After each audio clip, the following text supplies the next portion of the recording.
Hey everyone, I'm Alex and welcome to my other Doom Eternal video.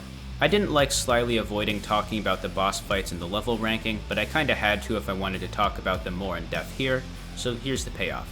I already gushed about how much of a Doom super fan I am in the last video, so I'll just get right to the ranking this time around.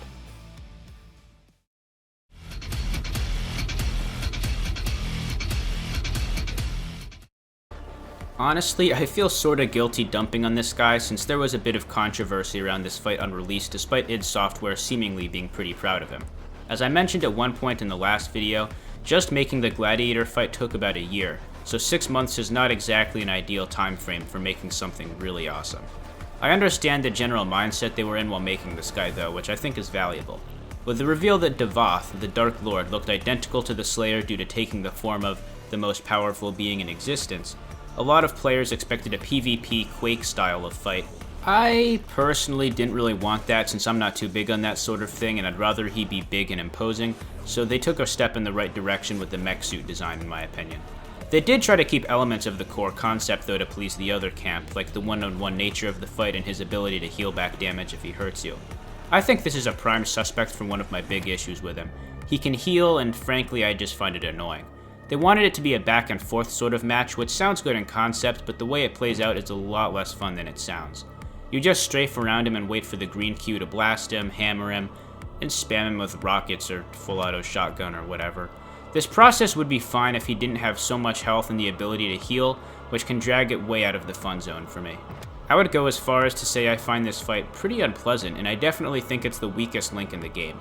If he wasn't able to heal and was vulnerable at all times, but also had a vastly expanded health bar, I think he might have been my favorite boss, which is the funny thing.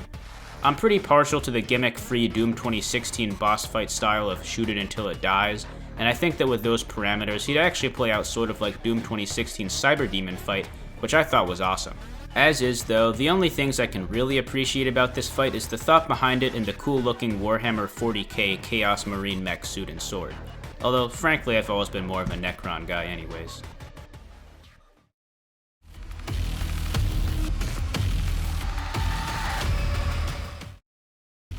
I think most people like this boss, and I don't really dislike him, but I'm rather on him. He does look great with his mech suit and stuff, and it's cool watching his body get shredded by your attacks, but I find him sort of weird to dodge and fight conventionally. It usually winds up as just me running like a madman looking for guys to set on fire then Crucible Slice to get my health up after taking damage. I do like that the Crucible refills are all over the place. It's awesome getting to let loose with it since cutting through demons like butter is always satisfying. The Icon himself, however, is sort of irritating to me since hitting him with a lot of weapons is hard. He sways around a lot, making landing rockets a bit tricky, aka my usual go-to for heavy hitters. I also don't like how even if you break all his armor and body parts, you gotta wait for the animation of him reacting to it to play before he actually dies from it, which can make for sort of a confusing final stretch. I'm glad they brought the Icon back since Eternal was sort of a Doom 2 reimagining, and it is vastly improved over the original Icon fight, but it's not really an experience I find super enjoyable.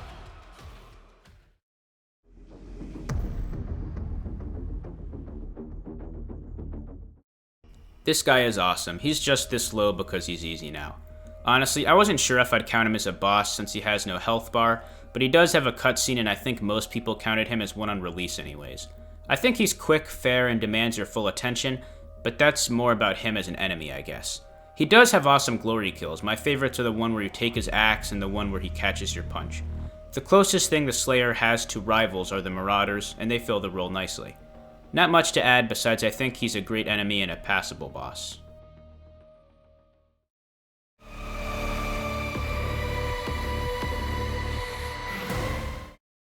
The Khan Maker is where I'd say I start generally liking the fights. This sort of follows the aforementioned just shoot it strategy, but you get the fun of meat hooking up and punching her in the chest, which is neat. It gets progressively harder with the floor becoming dangerous to stand on and more Maker drones populating the fight. I typically like bosses that make the arena harder to traverse with time, but for some reason I find it annoying here more than anything else. Not enough to dislike the fight, but I wish it wasn't there and there was probably some other way that the difficulty could have manifested itself each phase. My favorite battle mode map, Orbital, has a massive laser that comes down from the sky sometimes, and that's also an Urdak, so I figure it'd fit in well.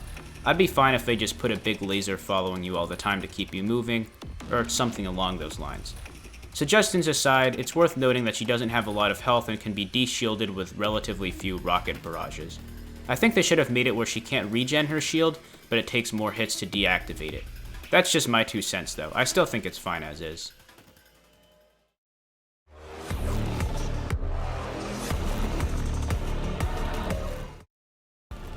As soon as I beat Doom 2016 and saw that Samuel duped the Slayer, I knew that eventually we'd have to give him a proper ass whooping. I must say that I didn't expect it to go down like this though. After being warped by the Transfiguration, he's understandably a little pissed at the Slayer for screwing him over, so naturally you fight him. And I must say, he's the hardest boss in the game by a mile. He does not mess around whatsoever. He's got multiple phases, with the trickiest being his spirit possession based ones. He sends some possessed lackeys at you and it can get pretty hectic if you aren't on your A game. The final Pain Elemental and Dread Knight part is a terrifying combo that I usually use all my BFG ammo on. Not to mention he's got lasers and crap all over the place and Bloodmakers spawning in near the end. He also loves to send energy balls at you and leave seeking eyeball orb things around the arena, and contrary to your first impulse, do not just ignore these and keep fighting. If you don't destroy these, things will go south fast. The only phase I'd call somewhat easy is the Cacodemon defense part in the middle, since you can just Arbalist or Sticky Bomb him and it's fairly painless. He's not necessarily the most fun boss, but he's a brutal challenge, and I gotta respect that, I feel like. Beating him in Ultra Nightmare was incredibly satisfying and rewarding, and is probably to this date the hardest thing I've done in this game. And for giving me that feeling, I can't help but be sorta fond of him. Plus he has lasers, and you know, I love lasers.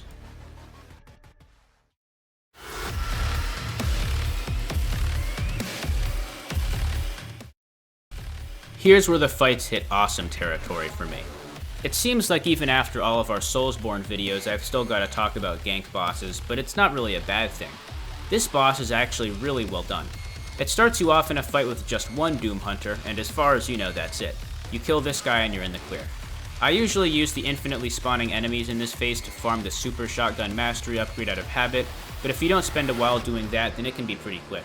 You can plasma rifle his shield until it breaks and get some damage in from the get-go on his biological half, but honestly I find that to be way harder to pull off than just busting up his sled, since it makes him a lot less dangerous, so it's good to remove. Without rockets, all he can really do is melee you with his awesome looking chainsaw arms or blast projectiles at you. Side note, he's my personal favorite looking boss. I love cyborg type enemies like the Dread Knights, and the Doom Hunters have a similar look going on. But yeah, some blood punches and rockets and his sled is out, and the lock-on mod for the rocket launcher can take it from there. Things get crazy when you drop through the floor into the city you've seen below you the whole level and take on 2 more that Renak apparently just had lying around. I guess that makes sense, since it'd be pretty dumb if he had an entire base dedicated to making just one of these guys. He's got a whole series of machines for it, so in retrospect it's logical enough. The first phase was to teach you how these dudes work. This is your trial by fire. Prowlers and carcasses and all manner of crap can spawn here with them, but you also get a lot more breathing room to run around in, so it's pretty fair. One thing I don't get is why they force you to do the same glory kill in all of the boss variant Doom Hunters. It's a good glory kill, but I like the one from behind where you pull their head apart better. Anyways, your reward for killing the Hunters is a coin that you toss at Renak after he teleports down or something, presumably to prevent him from resurrecting. Although, honestly, where is Renak during the fight? I always imagined he was in a control room overlooking the first arena through bulletproof one-way glass or something, but I guess he was just somewhere around the lower city arena. Anyways, this was an all-around awesome boss and one of my favorite enemies later, so I'm glad id reused the Hunters later in the game.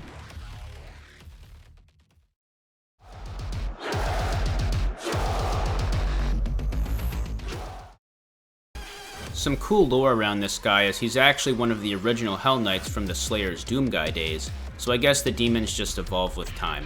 I think there's a codex entry for the Mancubus saying something along those lines. Anyways, the Gladiator is hardcore. He starts off with a gnarly looking shield carrying the soul of his late mentor in it that blocks all your attacks while it's up. It's a classic green eye flash boss, but I think that it's handled well here. He's got the most telegraphed moveset of any of the bosses, which makes it the most dodgeable and fair feeling in return. This isn't to say it's easy, it's in fact rather tricky. That's what makes it work so well. It's the peak of that hard but fair feeling id worked so hard to keep up throughout the game. I love how you can do minor melee attacks on him on occasion too. Nice way to tack on some damage to a combo, but also just a really satisfying crisp animation and sound. Really adds to the brutal gladiator match type fight it's supposed to be. After taking enough punishment, his shield blows up and he pulls a second Morning Star out of his butthole or something and prepares to get medieval on you. Now he can deflect your attacks with a fancy spin move and then charge right after, meaning you still need to pay attention to him but can't just attack blindly. He also learns how to play jump rope and starts sending energy waves at you to dodge and work around. He's totally vulnerable while doing this, so it's a good time to unload on him. I should have mentioned earlier that he can spawn in minor demons like imps and prowlers to throw you off a bit as well, or heal you if you're resourceful. Overall, a really fun, fair bout that made a really good impression on me and has kept it up since. This fight was definitely worth all the effort that went into it. Thanks for watching, and I hope you enjoyed. That's all we've got planned for Doom Eternal for now, so it's on to other games after this. Keep an eye out for later uploads, and remember to like, subscribe, and comment if you've got something to add. Deuces.